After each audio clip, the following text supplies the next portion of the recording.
What is up, everyone? How we doing? Alex, what's going on, man? Chilling, bro. Chilling. Kind of a Yeah, weird day in the markets, isn't it?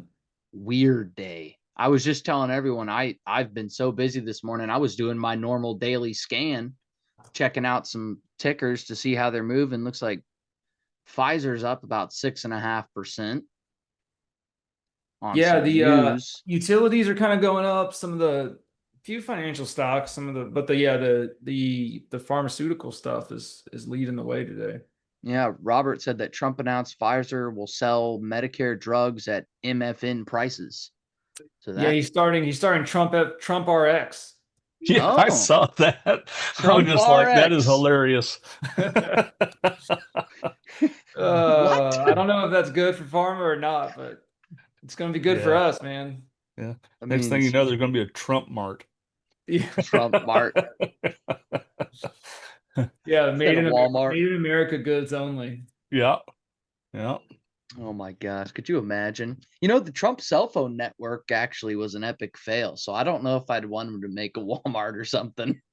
Or remember Trump steaks? That wasn't a success either, but you win some, you lose some. Being an entrepreneur. Yeah. Does he still have his watch company, that Trump watch? I don't know. I mean, he had that for, What? I guess that was during the election. Oh, Watch. Trump watch. What's up, Jason? How we doing today? We got Jason. We got the room filling up nicely here. Got Greg, Herman still with us, Judy, Julie, Maggie's here, Shannon, Spencer, Steve, Tom. Welcome in, everyone. We'd love to hear from you in the chat how you're trading today. If you guys have any plays you make or made. I caught this one too, Alex. I was using the wave indicator, and it caught some puts here on Snap. Who Actually, would you looked get in? really good. Yeah, look at that. Yeah. Yeah. Boom. Snap was I think we were yep, got some puts today earlier. Oh, actually recently. Interesting. Yeah, On the very. old PFE made 130%. Yeah, PFE's bumping. Yeah, that was. And Nvidia's up a lot today too for some reason. Yeah, Yeah, Nvidia's like the one tech stock that's kind of, snapping up. Snap. Lots of snapping. nice, Um, well, I tell nice, you, if you put Jason. a 30-minute chart up of the New York Stock Exchange tick and put a 30-minute chart of the S&P futures today, they look identical. The That's the S&P is just on crack today. it is, man.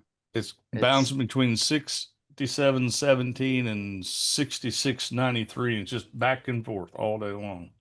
mm-hmm. where my chart at? Where are my numbers at? What's it at? Oh, there it is. I Yeah. You do that on TradingView too, like just loses you. It's like, where do I know. go? I know. Oh yeah, man. What a stupid day. I mean, Yeah. good for if you day trade SPY, I guess it was good. You just did the VWAP retracements, but yeah, it's Mm. not a directional day at all. Oh no.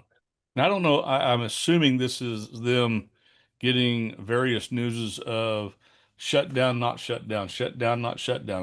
But I don't have no idea. Yeah. So The Polymarket odds, Is it still 80%, Alex? 86% right now. Yeah. That Trump posted. Oh my gosh. Yeah. Trump posted 87. a video and it was not good on X. And I was like, oh my gosh, bro. Yeah, it's weird. Isn't it weird how in government shutdowns they say, well, only non-essential services are going to shut down. But it's like, okay, well, everything that's non-essential, why do we even have it? Right? Like, uh, uh, yeah, I understand. I understand. Greg, yeah, the unusual put buyers on ARC. Yeah, I mean, I don't know, man. There were so many that came in today. And if you look at the chart on ARC, like we took this 84 put, I mean, we're down like what, 10%, I think. Look, we turned that AEO around. It's got a nice little, I mean, actually, um, Yeah, so ARC, yeah, it was weird. We're still in that. I mean, I'm gonna hold it until tomorrow. You know, um, it did have a big gap up. We'll see. We'll see what happens. You know, we might lose that one. We did turn AEO around, which was cool. Actually, I exited too early. We got out like right here. You know, we turned like a 20% loss into a. Sometimes we got to hold two expiration. I mean, these strikes come in on a specific expiration, right? So I mean, sometimes we can get 30% winners in a couple minutes. Other times we got to wait. We were at like 20% loss yesterday, turned it around. I think we got out for 6%, which is hey, turning a 20% loss to a 6% winner, that's good. But man, if we had held, we probably would have gone out with a 20% winner because it just plummeted through that $17 strike. But I was on that. I was on the opening round table today, so wanted to get out before I started my segment in case anything changed and the gain turned into another loss. So that's how it goes sometimes. But Rigetti here. Look, so Rigetti, we're gonna hold till tomorrow too, just because this thing, I really do think this thing wants to break down. This is the daily chart. If you go to the 5-10 minute chart, I mean, you can see that like all of yesterday we were below this 200 and the 50 and the 9, honestly, and the 20. We briefly tried to poke above the 200 today. We're selling off again here as we move into the close. I really think this puppy wants to sell off. And I think a government shutdown's coming, and I do not think it's going to be good for SPY tomorrow, for the markets in general. I think they're going to not like that. So the SLV, again, that's also another one we're going to hold. We have October 17 strikes on that. And, I mean, even it's up intraday. Obviously, it jumped down from yesterday, but we got those $43 calls. I really do think it's going to get there by October 17th. What do you think, Geof? Yay or nay? Yay. Yeah. I mean, especially government shutdown happens. I do think this could potentially even pop even just tomorrow. Well, I thought they started it last night when silver and gold popped up, then they dumped it back off again. Oh, is that what happened? Interesting. Yeah, gold came just shy of 3,900 last night, and then Europe opened and they sold it off. Mm. Oh, wow. And so, but So yeah, it's still up though. Like, look at this trend. Like, if you're looking at the gold versus silver trend, look at gold. Or like, I guess GLD is a better yeah. analogy for this, but GLD is still up, right? Silver Hmm. is the lagging trade, and yeah, we are up today, though we did gap down. So I'm just saying there is, if gold's still moving up in a straight line and opening higher and closing higher, silver is going to be not far behind. Right. So, but yeah, we're going to look. Talking about moving, I want to do something different, a little different today.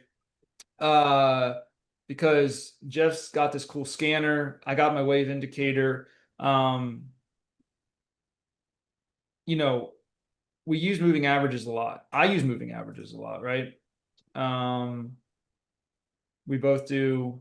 I think it's probably a pretty good idea for folks just to understand how moving averages work because I don't think you need all the fancy MACDs and RSIs and VWAP. No, I agree with that. And I think, just looking at averages now, one thing though, when a lot of people look at averages and stuff like that, like Alex has here, remember the average is what you have on the time of the chart. So beware of that. So when somebody looks at a 200 period average and it's on a 10-minute chart, it's 200 10-minute periods. Exactly. Yeah. Yeah. It's all fractal or based on Yeah. the time period, right? Exactly. So people always think when somebody says 200 no period average, they think, well, that's a 200-day moving average. Well, no, it's not on a 10-minute chart. It's not. Yeah, actually, really good point. Always double check your charts. Look at the daily, 10-minute, monthly, Yeah, weekly, even, like depending on what you're trading. If you're doing intraday scalps, maybe not as important, but if you're doing like a swing trade, definitely worth it to look at the weekly setups, see where it is on those moving averages on the weekly frame. exactly. Pull it down to the 1 day. And then when you're looking for an actual entry, you'd be surprised if you turn on the 10-minute chart and look for the entry points, you're going to get a little more juice on your options contracts, right? Not necessary to do that, but I do think that's important. So like, but the question is, right? So, what is a moving average? Well, like Geof was saying, so a moving average calculates the average closing price of a stock or asset over a defined number of periods. So it's average closing price divided by time. That's your moving average, right? So like a 10 period moving average averages the last 10 candle closes. Now that's dependent on your time frame on your chart. The last 10 candle closes, if you're on the weekly chart, is the last 10 weeks. The last 10 candle closes on the daily chart is the last 10 days, and the last 10 candle closes on the 10-minute chart is the last 10-minute period. The last 10-minute periods. Does that make sense to everyone? Let me know in the chat. So why do we like using moving averages, and why are they important? Because moving averages help reduce price noise, and they reveal underlying trends more clearly. Different time frames on the moving averages serve different purposes. So 200 period. So for instance, this is a daily chart of Meta. You can see here 200 is for long term, right? 20 period is for short term or trends. So within this, you can see that basically Meta is over both the 200, the longer term moving average, and the shorter term, the 20. That's an extremely strong bullish signal, actually. Now, some of the most common moving averages that are used, 9. Sometimes people like the 8, or I like the 9 better. People like the 8. 9 and 20 is a combo. Usually 8 and 21 is a combo. People never use the 8 and 20. I don't know why. At least I've never seen that. I use the 9 and 20, the 50, the 100, and the 200. That's my standard setup on each of my charts. And moving averages help us identify trends and make price action easier to interpret. So just getting back to it, 3 primary purposes, which is why I like these moving averages. So again, going to hammer this home, trend. You never want to be going against the trend. If a stock is below the 200, we'll talk about this. It's not a bullish setup. You're going to really be risking going long on that if it's still below the 200. That's a very bearish moving average if it's under it. If it's over it, hey, it's good. Catching trend changes, right? We're going to be talking about what the crossovers are and what those mean. And then finding support and resistance, which is pretty cool because moving averages can be used for support and resistance lines. So let's start with how to identify the current trend using these moving averages. Okay, so when price is above a moving average, it's considered an uptrend. When the price remains below the moving average, it indicates a downtrend. If price keeps crossing above and below the moving average, it signals a range-bound or sideways market. A lot of chop. Probably want to stay out of a long position when this is happening on the chart. Yeah, so until a trend forms. So moving averages are good. 1 is good. It's a start. But moving averages, when you have 2, 3, or 4, give a lot better insight into trend detection. So back to this Meta chart, 20 period moving average and a 200 period moving average can be used together to signify longer term bullish trend and nearer term bullish trend as well. If the 200 moving average is above price, but price remains above the 200 moving average, right? So this is still a long-term uptrend. So if we look at Meta, look at this. Now we got a little drop, right? The Meta price action right here, it started dipping below the 20. All right. Maybe things are going to turn bearish for Meta, but it actually never dipped below the 200. As long as it's above that 200, it's a pretty clear sign that we are still in a bullish trend. In fact, you might be looking for good entry points. A little bit of sell-off in Meta, still good entry, still in an uptrend though. So because it's above the 200, you might be looking to get in.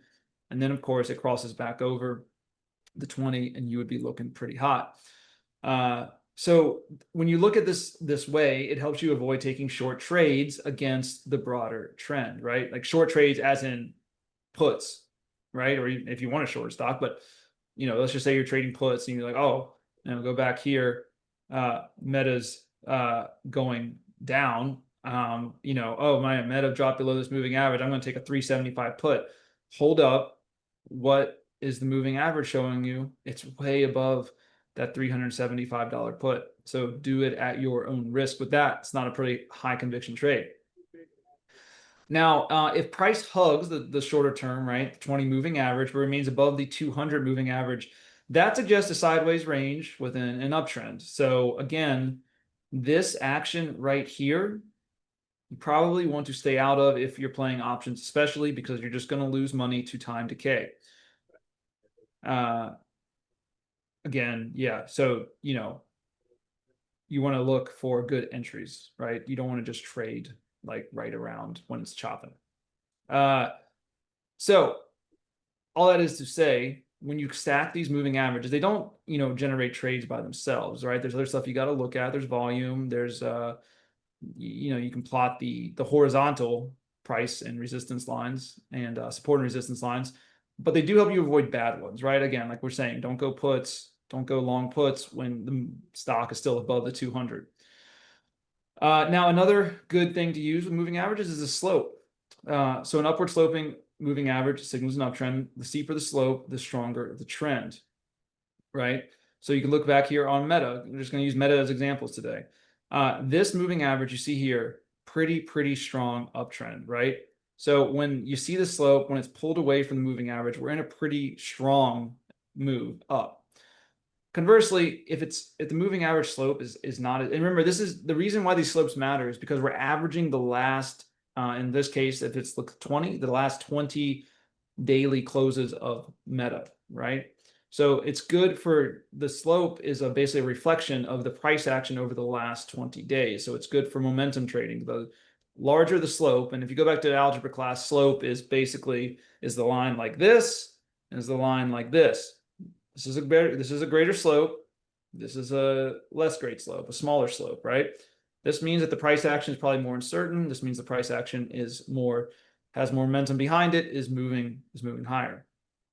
Now, these are also useful for downtrends, not just uptrends. A downward slope will signal the downtrend, and a sharp slope, again, means more momentum with this. For instance, when Meta crossed beneath the 20 moving average here, you can see that it was going down. Once it crossed below that, it was going, even though it stayed above the 200 for a time, it did come back to the 200. It bounced, and then it continued, it actually sold off below the 200. So a pretty strong bearish move on Meta back then.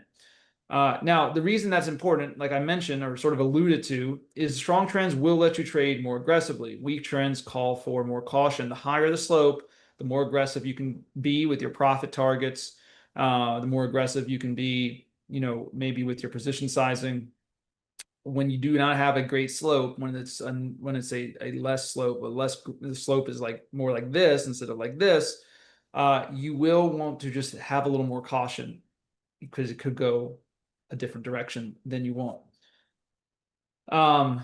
And that, so short moving average versus a long moving average, again, is useful for navigating, figuring out the general market direction. For instance, this is basically the April sell-off, tariff liberation day stuff. SPY was down below the 200. That's extremely bearish. Now, when it crossed back over, though, that was a really bullish sign that it'd probably be a good time to go long. So you can use this. And when you're trading, you know, if you're trading a stock like Apple, say, or Nvidia, it is helpful to compare overall market trends. Nvidia, Apple, Microsoft, these are all pretty much the big drivers of like the S&P. So if the S&P is going up, it's likely that Meta, Apple, Microsoft are going to go up, Nvidia are going to go up as well, right? Not in perfect correlation, but it's just another thing that you should compare. What's the overall trend? QQQ, SPY, what are they doing on their moving averages? Are we in a bullish trend overall in the markets before you start, making bets on individual tickers? I think that's good. So, oh yeah. So again, look at this on SPY, bullish. Back in November 2024, we crossed over the 20 EMA, and then this actually crossed over the 200 back in November 2024. And you can see that the trend just stayed. I mean, even though we've dipped below the 20, for instance, back here in early September, we were still above the 200. So that's just a little sell off, but it doesn't mean that the market's reversing until it dips below that 200 moving average. You could have been fairly confident that this sell off would be a good buy the dip opportunity. Now, conversely, when it did sell below the 200 moving average and dip below that, you could be pretty confident that it's going to at least be a period of bearish movement, bearish momentum for until it crosses back over. And again, it's never perfect because we got to cross over here again, but then it kept on selling off, right? Which is going to bring me to my next point down here in a second about moving average crossovers and why they're important. Because you can see the price action got over the 200 moving average, but it actually the 9, right? The shorter term of 20, I guess, probably the 20 moving average did not cross over the 200. So I'll talk about crossovers. And actually, this is a perfect example of why crossovers are really important, because even though the price action crossed over, the 20 did not catch up. And so knowing that, we can see that the bearish momentum actually had not exercised itself, right? This is back in 2022. So yeah, that brings us to our next point, the trend reversals. So one method, if you're just using a single moving average, which is not super high validity, is you can watch when price crosses over or under a moving average, like here. Meta crossed over under the 20 and then had a period of bearish activity before crossing back over the 20 and then initiating a nice little bull run. Right here, the reversal, reversal, reversal, right? But not all crossovers are reliable. Many are false signals. So it really is more helpful, I think, in my humble opinion, to use a moving average crossover system instead, which is basically you use 2 moving averages, right? 9 and 20, if you're swing trading, that's usually what I like to use. But if longer term, like bullish, bearish market trends, you can use it crossing over the 200, like a 20 crossing over the 200 or a 50 crossing over the 200. But you want to look for the shorter term. If you're looking for a bullish crossover, you want to look for the shorter term crossing over the longer term. In this case, this is the 9. Look at this. So we had the 9 cross under, initiated basically a sell-off on Meta for a few months. Look what happened back in, I forget what, I think this was like last year. In May, we crossed over the 9, crossed over the 20, and then that had just initiated the latest bull run, right? Again, shorter MA above the longer MA, moving average, 9 over the 20. Conversely, when the shorter moving average crosses below the longer one, it can signal a bearish reversal, right? So we have the 9 crossing under the 20 here, bearish action, crossing back over bullish action. Now, again, I use moving averages. They're my primary technical signal. But I do additionally, I'll use volume. I'll use the anchored volume profile on TradingView, and I'll use like the horizontal periods of when the stock price bumped up against basically the same price. So if Meta's bumping up twice against $200, let's just say, probably going to think of that as a resistance line. And if it breaks above that, we have time to run. But before that happens, trade with caution, because it could just bounce again at the 200 and then sell off again. But so you want to use these moving averages as part of a broader strategy. So now dynamic support and resistance is also something that moving averages can be used as. Traditional support and resistance, like I was mentioning, uses a static price level. So Meta bounces off 200. You can see it on the candlestick chart. It hits that wall, We saw this with SPY a few weeks ago, right? It just, maybe a month or two ago at this point, but it kept on hitting like 600, selling off a little bit, 600. Oh, almost got over 650. Oh, sold off. So that was the static price levels. That's not moving average support and resistance, which you can use these for support and resistance though. So for instance, look at this. When price pulls back on this uptrend, right? Because an uptrend is never just going to be green candles. You're going to have pullbacks and you're going to have periods of consolidation, and you need to know whether to exit your trade then or whether to let it ride. And you can look at the moving averages to help you determine this. So for instance, if we see here, right, again, big old move up on Meta once the 9 crossed over the 20. but we got a dip below the 9. So you're thinking, maybe this is a reversal. Maybe we're going to go into a downward trend next. But look, the next day, right? You always want to look for confirmation. Usually one candlestick of confirmation is what I look for. You know, you're always going to be a little late on the trade, but I'd rather go for high conviction trades rather than it's going to improve your win rate, you know, if you can wait for those confirmation signals. So you see this dip below the 9. You're like, okay, well, let me wait for the next day. Let's see if it continues below the 9 moving average. Maybe it will tip, maybe it'll dip below the 20. Then I'll take a put. But lo and behold, what happened the next day? It pulled back up over the 9 moving average. And you can see this, right? 3 days after that, right? It kind of touched the moving average, but bounced off of it, bounced off the moving average again, and we just kept on going up. It bounced off the moving average again, it kept on going up. Then, yes, it dipped below the 9, but it bounced off the 20, and then we kept on going up. So you can, and it's all that is these moving averages provide support and resistance lines for you. And in a downtrend, you know, they provide support in an uptrend, but in a downtrend, they can provide resistance levels. So you know, hey, those puts I took, let them play out, let them ride, because we're still going down. If you see here, once again, it's the exact same thing as I just showed you, just in reverse this time, right? We had this crossover happen on Meta, and you can see that even during the downtrend, right? It hit the 9 again, hit the 9 again, hit the 9 again, hit the 9 again, crossed over the 9, right?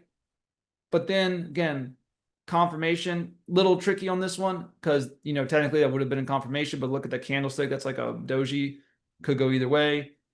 Dip below the 20 again, and then was just using all the way down, kept on hitting this 9, but really couldn't break over it for any extended periods.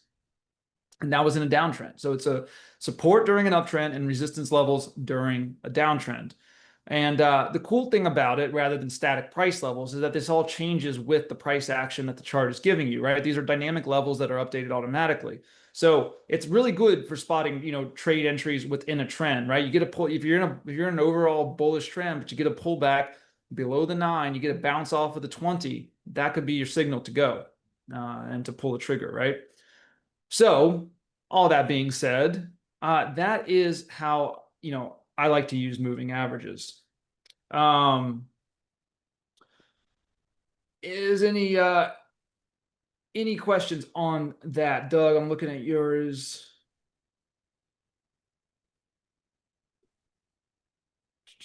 Doug, I can't directly sell anything to you, but you know, if you want to talk to the folks, just yes, it will have the upcoming products. You get everything. So I have like three scanners on the books coming out in the next couple months. So you would get everything with that. So I don't know, anything to add to that, Geof? Any questions for the folks at home? Yeah, a couple things. One, you're going to, and I'm pretty sure you're using an EMA, right?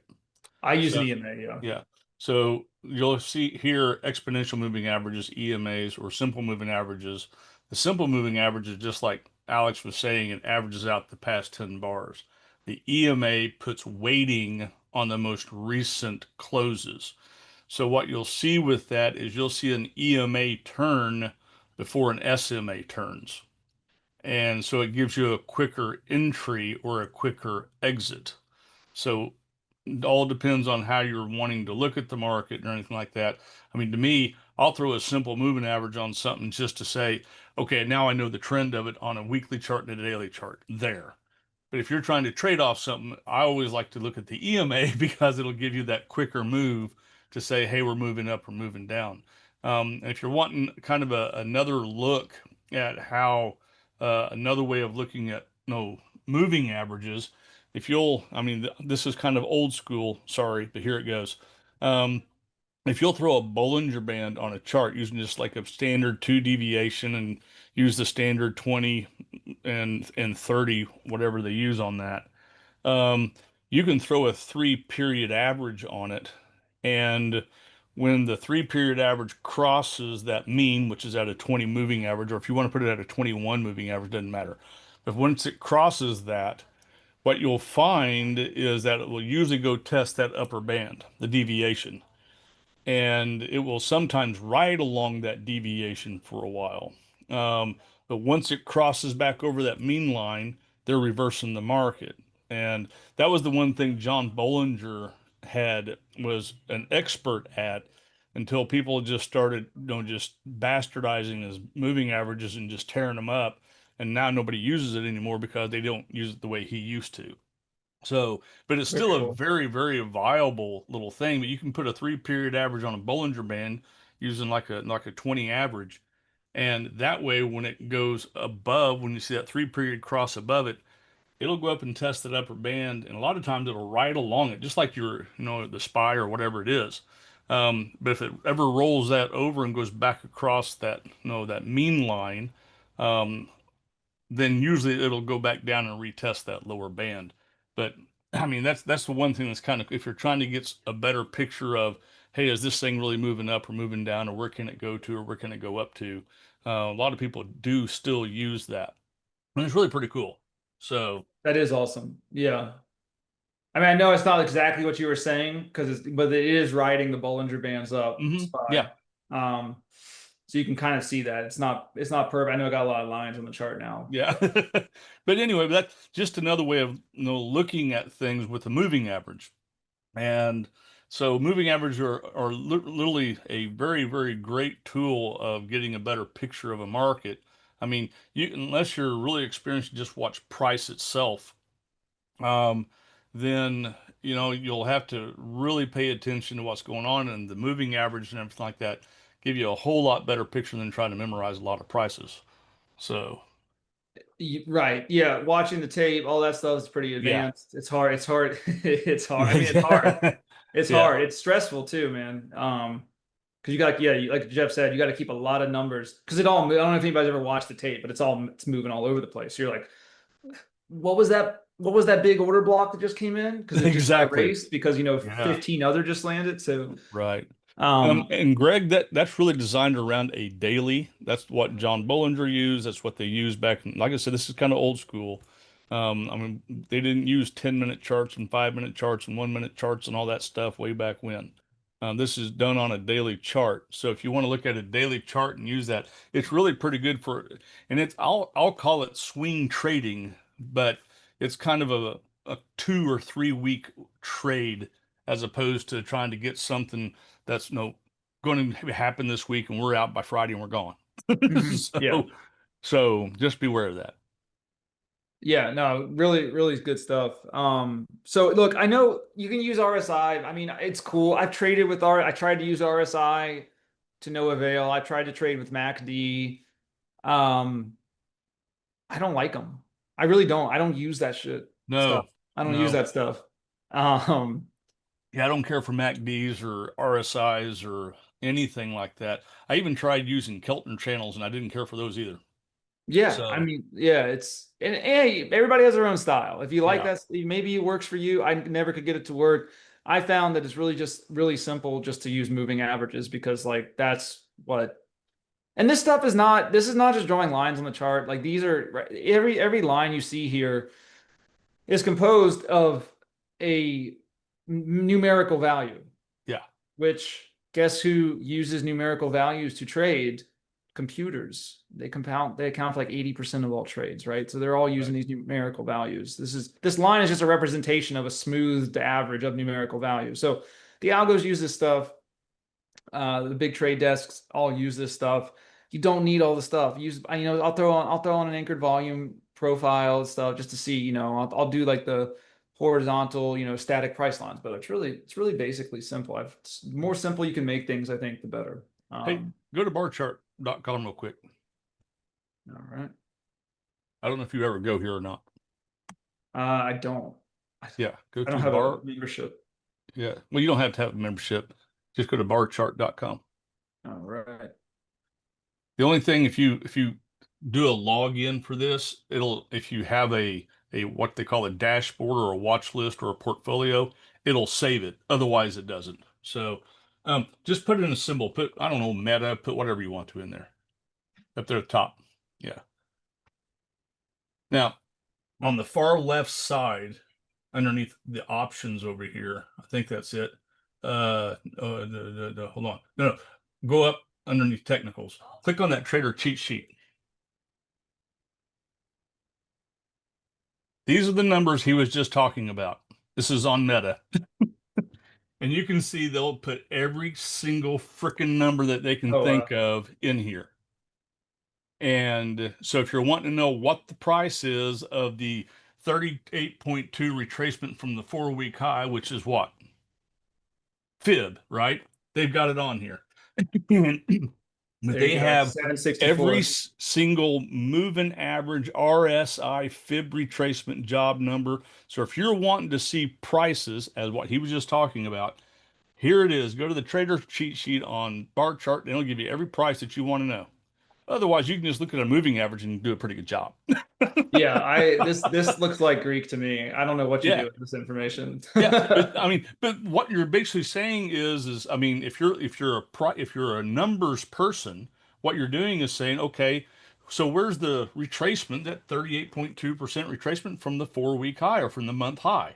And then you'll Yeah. come back and go, oh, it's back here at 764. So if we pull back to 764, then again, you're not using a chart, right? You're looking at prices. Hmm. So if you're saying, hey, 764, so if I'm short on Meta here, I know if it gets to 764, I just hit a fib retracement. Probably ought to be getting out or taking some profit or something, right? Yeah. But this is the price look at it as opposed to a chart look at it. Yeah. That's the only difference that you're seeing here. You see these numbers on a chart, yet you're looking at a picture as opposed to a price. In other words, when you were a kid, you used to look at what Frog and Toad and Cat in the Hat and had pictures to describe a story. I love the frog and toad stuff, man. I see Yeah. that on X all the time. So But good. go grab a Stephen King book and tell me how many pictures are in that book. There aren't, right? Because what? Since you were a kid, you learned how to read. And so when you learned how to read, what does your brain do when you're reading a Stephen King book? It creates a picture in your head. Ta-da! So, and that's what the market does. The market is always traded by price. I mean, this buys and sells are what Yeah. create all these numbers are buys and sells. Hmm. And so what they do is they put it onto a picture so it's easier for us to understand. Picture's worth 1,000 words, right?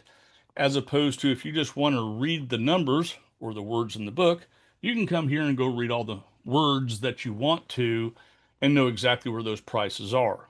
So the question is, are you a book reader that doesn't need any pictures, or are you the book reader that needs to have a bunch of pictures?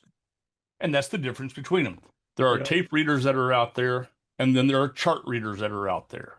And they both might be technicians, but one might be using prices or the other one. And you still hear, hey, if we pull back to, 460 bucks on Meta, you probably ought to be getting out of this thing. Well, that's because that's where the chart was and where the moving average was at that price that I need to probably get out of. But that's basically all this page is. Just because he brought up the price thing, I thought, well, show the people the words. And No, this will that's give you, very cool, actually. yeah, but this will This, give you this is every cool. word there is in the book right now on Meta if you're trying to figure out where that price is. Yeah, very cool. Yeah, Very cool. but it's a neat little thing. If I mean, like I said, you can find the market any way, any kind of picture you want. This is the word side, charts are the picture side. So there. Yeah, no, that's sick. Um, yeah, this kind of looks like reading the tape, honestly. It is. It's Yeah. exactly what it is. Yeah. So I just found this about 10 years ago. I thought, this is cool. I can go Yeah. in here and find out where these prices are. Yeah, this is very cool. Yeah. Always learn new things. Very neat. Yeah, this is the trader cheat sheet on bar chart. Trader cheat, yeah. So it's on the left here, traders cheat sheet. Mm-hmm. And that So doesn't cost you anything to do it. yeah, it's free. Yep. I'm looking. I don't have an account. Yeah. So with all that being said, right? I use my wave indicator, which is basically a combination of a ton of moving averages to make trades. I thought it could be cool. I don't know, Jeff. You want to pull up your screen? And I know you got that you showed me talking about that scanner the other day. I thought it'd be cool just to look at maybe some swing momentum opportunities that your scanner's figuring out. See if it lines up on the wave trader, so we can use both of these. Oh yeah, here, let me Good do this. stuff. I'm gonna stop my share.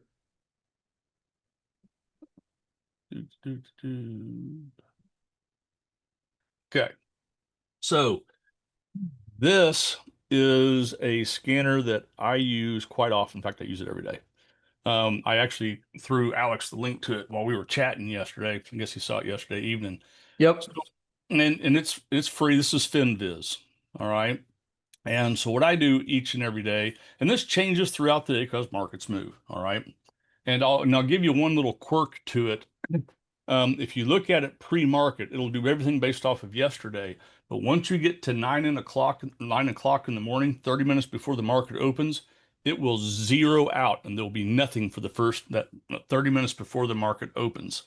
And then all of a sudden it'll start doing everything based off today. So just beware of that. So if you're kind of late looking at it, it might have nothing in it because, well, the market's about to open.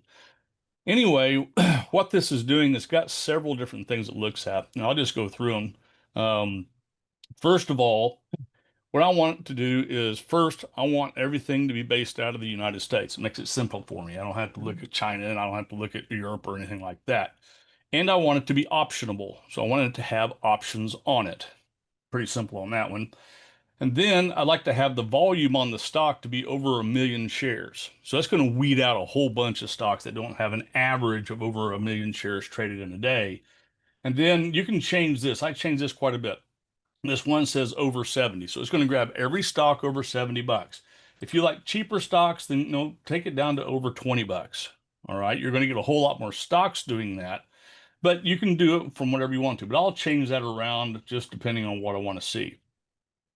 Then on the technical side of things, you'll notice I want the price above the 50-day moving average. I want the price above the 200-day moving average. And then I want it to be up 3% today or yesterday. And if I can have all that line up, and it'll throw all those stocks in here that what it is. But once you do that, it gives you a list of stocks. Sometimes there's only 3 or 4 or 5 stocks. Sometimes it'll give you 3 pages of it. If I have that many, then I'll start bumping this up to say, well, what's up 5% today? And it'll start skinning it out. And I'll go, well, okay, we got a bunch up over 5%. What about 8%? Do I have any up 8%? Yeah, I still have some up 8%. So, and you'll notice over here, this change, you got some that are up 20% today. And so that's one thing and these are cheaper stocks because we changed that. But one thing that this will do, it'll give you a real quick look of, hey, who's moving up? Or if you want to see who's down, you can just come over here and go, well, who's down 2% today? Well, here's a whole bunch that are down 2% today. Well, what about 5% today? So it all depends if you want to go short or long. So I can look at the upsides and I can look at the downsides. If I'm looking at the S&P and the Dow and the NASDAQ and they're selling off, well, I probably don't want to be buying anything. I'd probably want to be buying puts on something. Well, this will give you the ones that are the kind of your weaker ones. And it's just a real quick scan just to see what's moving up and what's doing it down. My thought was with Alex, he has that real cool, the unusual flows of those stocks, the options coming in. Man, I thought, Yeah. well, if he checked out these stocks that are actually moving, and this is all based off the now market. It's not, anything looking at the history or anything like that. It's looking at right now. He might see unusual flows on something, and all of a sudden, boom, he's got a great trade to go. Yeah, And I'm looking through some of these. I'm trying to. I know yeah, we got bull the other day. Let's see if any more right. bull. And that's one thing that I thought would be really cool for him is, hey, have Finviz find your stocks and see what you can get on there. Yeah.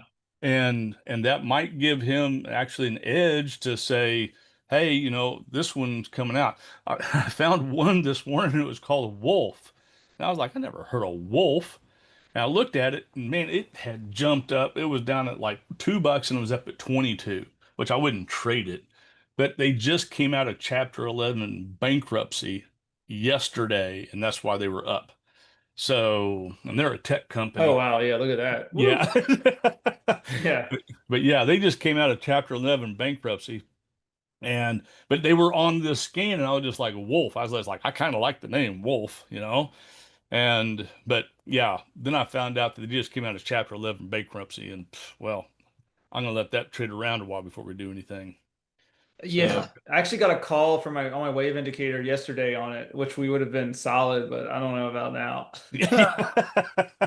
That's pretty insane. yeah. Hey, is Cisco on that?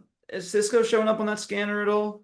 It would I be Cisco's do. like at Oh, I'm looking at the downs. Hold on, let me look at the ups. yeah, it's maybe it's up. Let's see what it's up today. It's up. It's only up at 120, Yeah. 1.2%. So maybe not, but So yeah, just we're curious. getting a lot of stocks on here. I mean that you Oh, probably, Lumen's a fun one. We traded out one before. yeah. Hey, Bed Bath and Beyond's on there. Oh my goodness. What was that? BBY something? BBBY. BBBY. Yeah, BBY is Best Buy. Ooh, yeah, this is cool.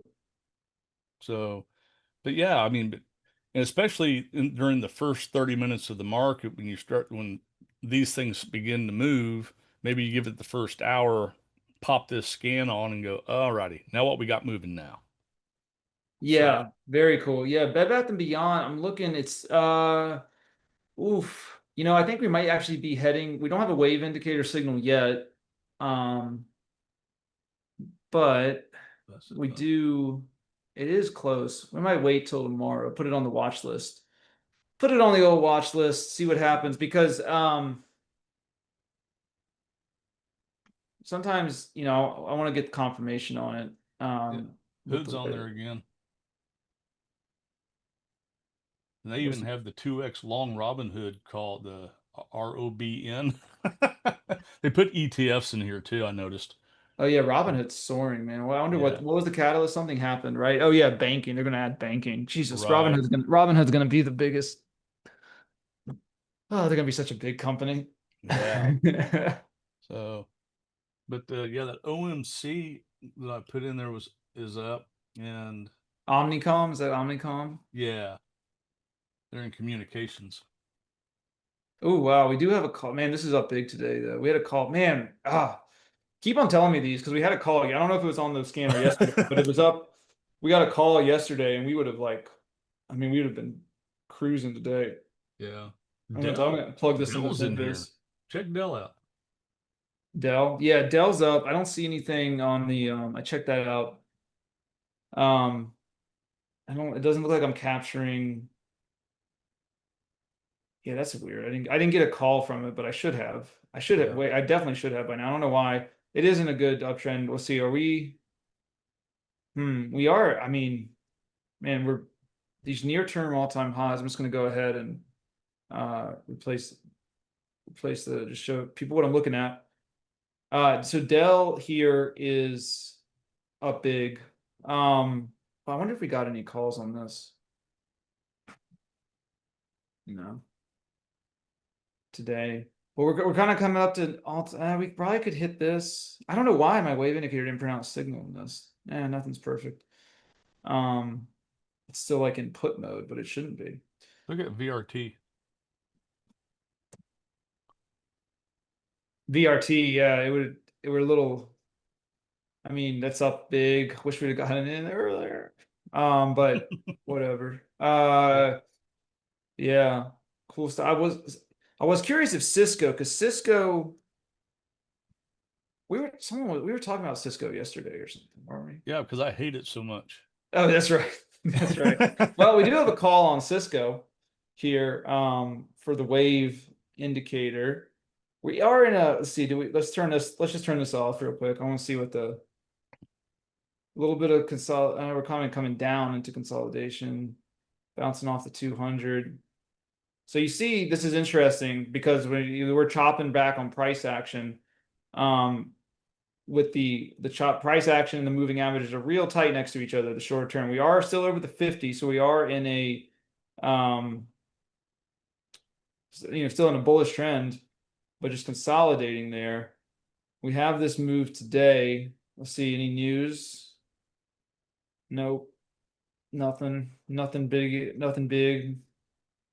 Let's see, what are the options be? Let's take let's see, the 17th. We'd probably take the 17th options. We can go out of the money, we can get $70, but let's see. I don't know if I want to do that. Let's look at I'll buy puts so you all make money if you do calls. yeah, thank you. Fail-proof system. I'm the same. I said this. I'm the same way with Etsy and Snap. Actually, we were looking at Snap when we started. Etsy and Snap are my two stocks are so hard. Man. Snap is weird because I'm not even sure what Snap does, but it's like a big tech company. But let's see. You know what? I want to see something here because I see something. Oops. Man. Nothing didn't happen. Okay, so if we take a debit spread on 68, 69, we're at 68, $50. We could make basically 100% on that. If it goes up to, let me go up to the options strat.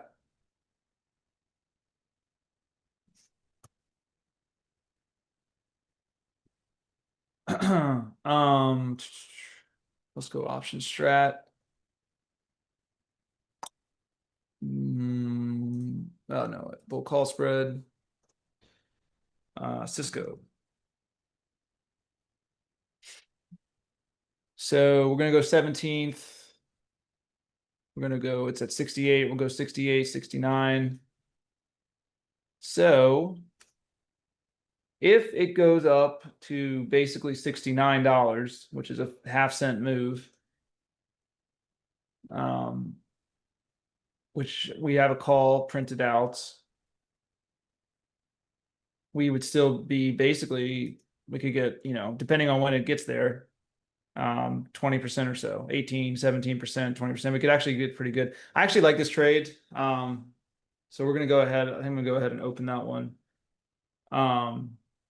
Yeah, the dots are the take profit targets. So this is basically we could take a regular long call with this and just at $70. Actually, this is kind of the wave indicator shows you based on I was talking about slope of the moving average. I was talking about the how it averages price action stuff. So the wave indicator actually combines all that, a ton of moving averages, looks at the relationship between the slopes of the different moving averages, uses that in the past candlesticks, it uses all those to print out that profit target, like a statistical likelihood, right? The statistical likelihood of basically on this breakout here. So on this candlestick breakout that we're getting this call signal printed, what's a likely, based on that underlying momentum, what's the likely price target for this stock?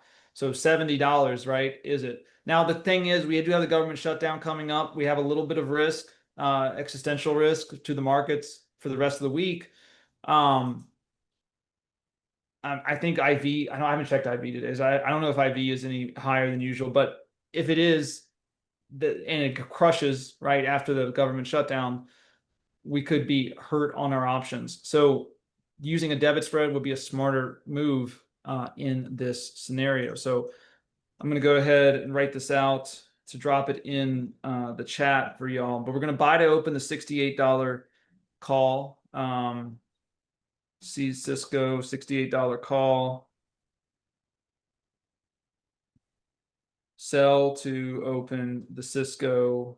What's the 17 October 25, 17 October 25, $69 call. We're going to sell to open that one.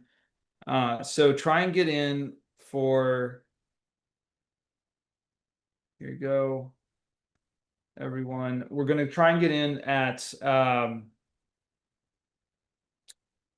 well, $49.50 if we can. Let's see. $49. It would actually be 49 probably. See if we can get filled on this one. All right, I got filled at 49 cents per contract. So we can do, we'll monitor that, see how that's going. Yeah, so I got filled at what strikes 68, 68 and 69. It's all typed out there, Tony. Yeah, just above your comment, Tony. It's all right there. Yep. No, you're good, man. I should have put the dollar signs there. So that's yeah, cool. Okay, good trade for today. Our CROX position is up 41%. Let's just check on that real quick. Still, oh, I like this candlestick. Let's get rid of this. So some downward buying trying, but looks like the bulls are winning on this, so we could see it climb higher. Let's see I think I said an exit on CROX. I said an exit for 105. So if you want to go ahead and just set a good to close, actually, I don't think I set a good to close order. Yep, I'm changing it now. But go ahead and set a good to close order for 105 on CROX. That'll be about a 75% winner. Which we were like 50% today, a little bit of a sell-off today, but it's okay. We're still in the trend, like Blake said, that the CEO just bought a ton of shares. So definitely long. Oh, now we're at 41. So Actually, now we're at 50.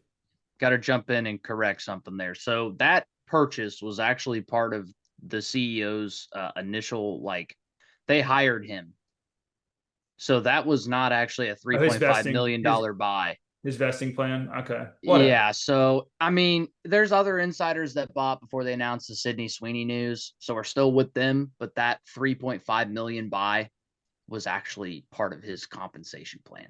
So no worries. You told me that after we had already liked the trade. So we're just going long Sydney Sweeney. That's exactly right. That's what we're in with now is Sydney. So gotta admit when I'm wrong. I was wrong about that one. Yeah, no worries. All right, sorry to cut you off. That my wife would have me hung.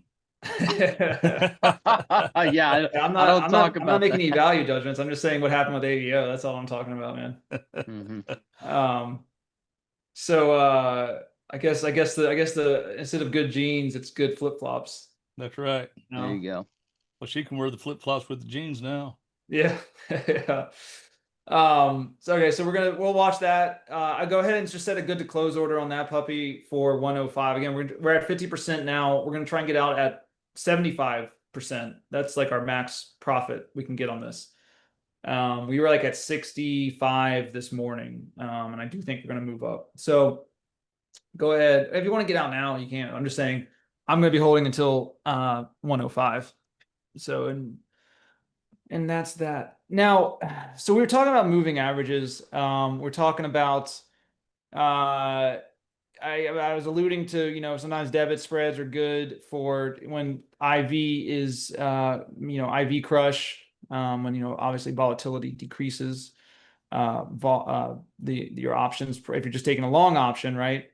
It will hurt your long option. But there is actually a way to not use really moving averages ever. I use moving averages a lot for different strategies. One of my strategies, I really don't use them at all. And I really don't use much of anything. I kind of just make the same mechanical trade, actually only on one ticker every single week. And so far, we've been trading this in like April 2023. It's been 86% win rate. And basically using a little options trading hack, I like to call it. You can basically turn any company, I don't care if it's CROX or Microsoft or Nvidia or Philip Morris, right, into something I call a weekly dividend payout company. Now, some companies, right, a lot of companies, Apple, right, Microsoft, they pay dividends, right? They'll pay quarterly. But using this little options technique, you can actually collect something I call, try to collect, if everything goes right, something I call weekly dividends on any ticker under the sun. So I want to know if people are interested in learning how to do that, because you can do it on literally any ticker. And I think Blake has something. We did a training on this yesterday, actually. So we're going to line up that training, and Blake's going to kick it off for us. That's right. We've got a good one, and we're getting some yeses in the chat Rose, right now. Rick, let's do it. Let's get this going. I'm Rock gonna and roll. replace your share. And again, forget everything I said about moving averages. I don't use it at all, right? You don't have to, I don't use them at all for this. This is something special. So here we go.